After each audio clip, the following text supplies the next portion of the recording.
Bruno Silva had a very formidable fight against Alex Paeta, the boogeyman that everyone is saying is going to starch Alex Paeta, which don't even get me, or is going to start Israel Adesanya, excuse me. Don't get me started on that, AJ, because I feel like that is just a fucking ridiculous conversation to have right now, but neither here nor there.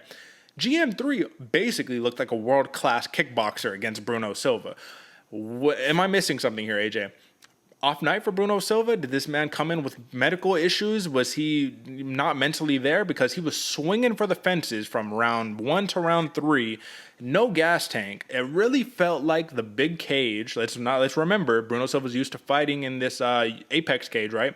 The big cage, along with the reach of Meerschaert, along with him doing the Rafael Fiziev. Every time he throws the big kick, he pulls the Neo Matrix.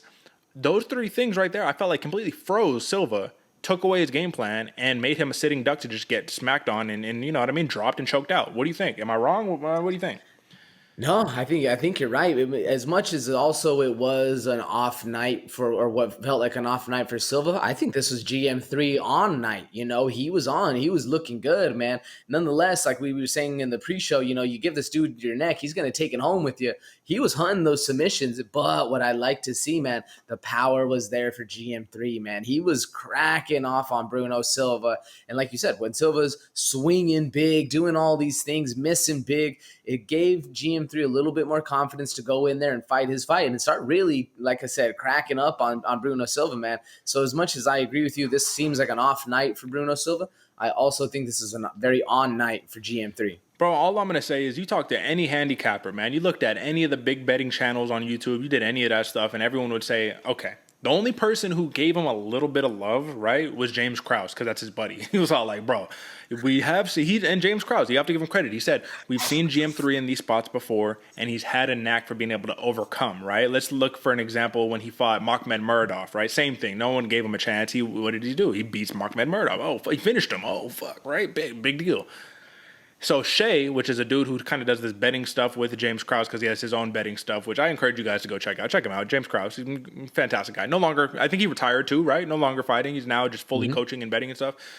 He was like, let's be fucking honest here, bro. Bruno Silva's better everywhere. And I was just like, well, I agree, bro. I think Bruno Silva's better everywhere except pure submissions, right? MMA grappling is a little bit different than just pure jiu-jitsu, right? So I think that was the one-uppance right there is GM3 has that great MMA grappling, man. He's been doing it forever. Dude has like 27 career submissions, man. I was shocked, stunned, appalled, every word for flabbergasted that you can contrive. That's what I was when I watched this fight. Now, you're right, AJ. The appropriate response is not to say, oh, Silva just had an off night, GM3 was lucky. Instead, it's to praise GM3 and say, you made Bruno Silva a world beater, a legit problem in this middleweight division. You made him look normal, man. You made him look like a prospect. You made him look like he was kind of not really that great of a prospect, to be honest with you. So if anything, kudos to GM3. Give me any comments you got here, AJ. Yeah, man. Kudos to GM3. And, man, big fight. Honestly, this is one of those ones where I was watching it kind of stunned, like, oh, shit, this is actually getting down.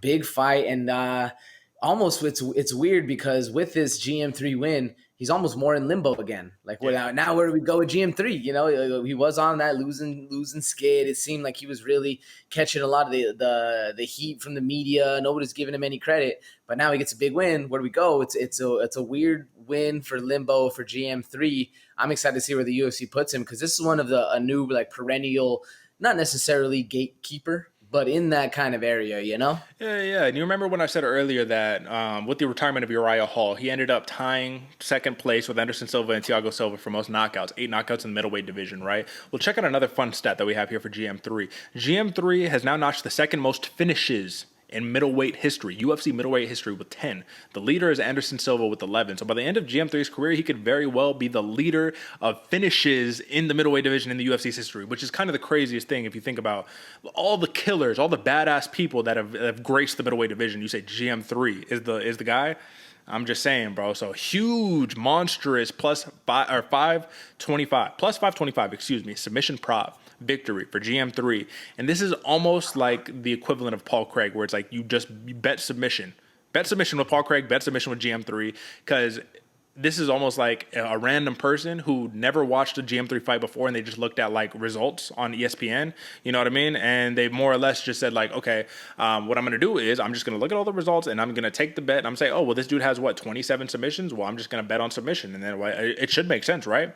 Clearly, AJ, we know MMA is much more difficult than that, but he cashed in. So GM3, shout out to you, man. Ate my words. And let's just not forget, he is training at Sanford MMA, which has now been rebranded to Kill Cliff MMA or Kill Cliff FC MMA or something like that. So switched up the camp, no longer at Rufus Sport, and looks like it paid off dividends right there. So that